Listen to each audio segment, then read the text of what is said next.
Cristiano Giarretta dal 1° luglio prossimo sarà il nuovo direttore sportivo dell'Udinese. Dopo l'addio di Larini nei giorni scorsi, oggi è stato infatti presentato ufficialmente. Giarretta è un ex difensore centrale che ha giocato soprattutto in Serie C con il Monza e il Lecco. Ha chiuso la carriera da giocatore a Sesto San Giovanni, dove ha anche iniziato a fare il dirigente.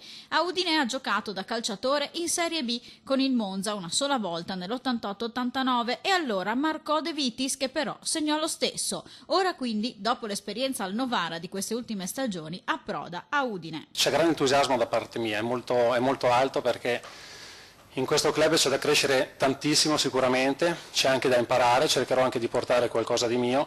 Sono molto orgoglioso di lavorare al fianco, oltre che della famiglia Pozzo, di professionisti importanti. Per Giarretta si aprono le porte della Serie A e anche dell'Europa. Tra le priorità del nuovo DS, che di mercato potrà parlare solamente dopo il 1° luglio, quello di integrarsi in un gruppo di lavoro vincente e cercare, se possibile, di migliorare ciò che è già molto buono. Cercherò sicuramente di dare tutto me stesso per questa grandissima avventura che andremo a cominciare.